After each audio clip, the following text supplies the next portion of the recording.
What's going on, guys? Welcome back for another video. In this one, we are doing a cleanup day.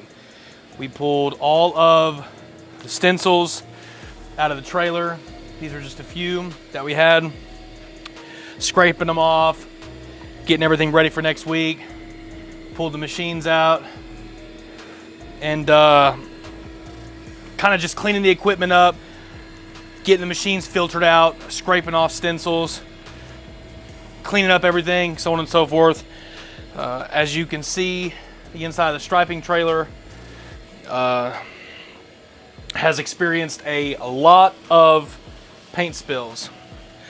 But in this video, I'm going to talk to you guys about stencils.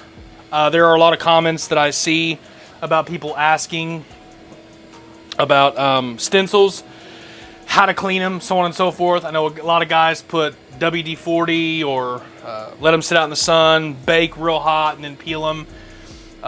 Everybody says don't scrape them, because if you scrape them, I guess it puts little cuts in it and bends them and so on and so forth. But I'm in a little bit of a bind because I'm going out of town tomorrow, so I don't have a lot of time to do a lot of cleanup work. Matt's over there vacuuming out the back of the truck. He's using his shop vac. He suggested that we do it that way. That way no paint chips got on the ground. Of course, I'm getting paint chips on the ground right there. But what I'm going to do is just flip you around, show you how easy it is to essentially clean these stencils off if you scrape them. Everybody has different ways with how they clean stencils, and it just depends on the condition of the stencil. For example, this stencil right here, see how the lettering is very crisp still? Not too bad. Ideally, what you'd want to do is wait till that gets a little more caked on it, like that one. That's going to be a good one to clean. This one's not ready to clean just yet, so we can just hang this one back up there. I'll be honest with you guys, I am not very good at staying organized. I'm just not. I kind of just stripe with my stuff and essentially just put it back in the trailer, stuff like that. With my machine right here, Old Faithful, she's real dirty. I need to give her a good clean. And we got that one. That one's brand new. I don't know when I'm going to use that one next, but we kind of just keep it in the trailer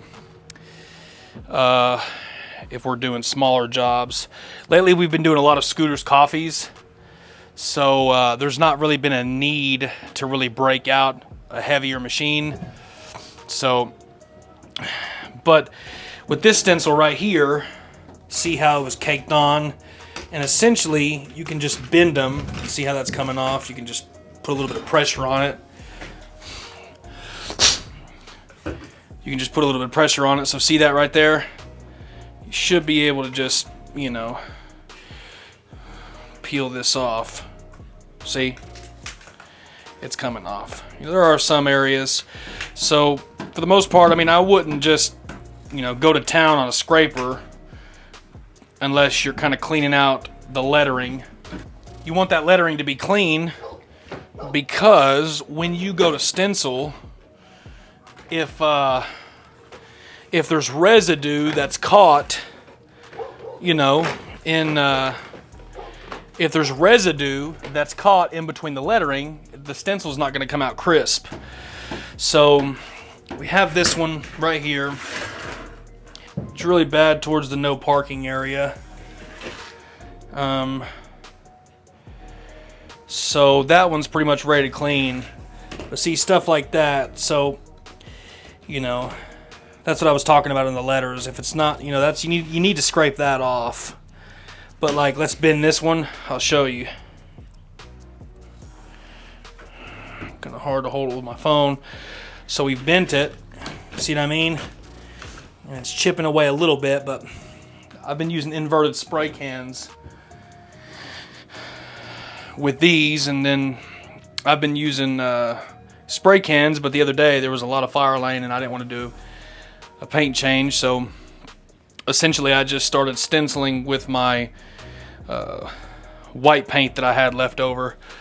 But it's good to have a couple of these fire lane stencils, because if you're striping, it's going to take a decent amount of time for them to dry, especially if you're striping fire lane no parking every 30 foot.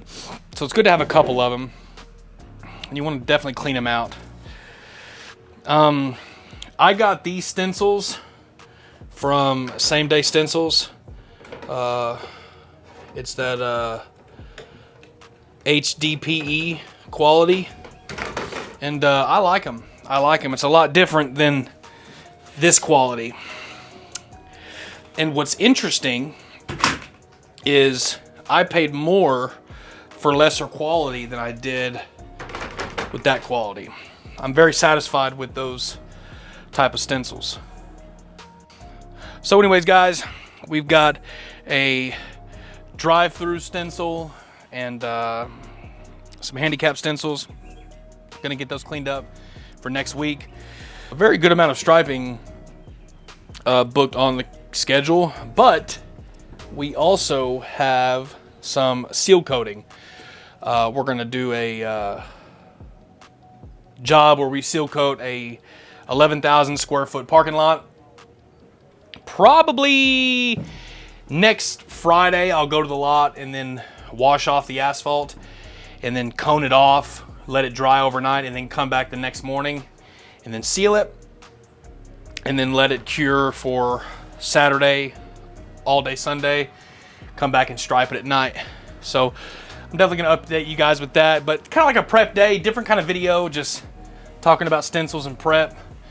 Matt was trying to help me get organized with a checklist that includes all of your stuff, because I'll get to a job site and I will forget a lot of what I need.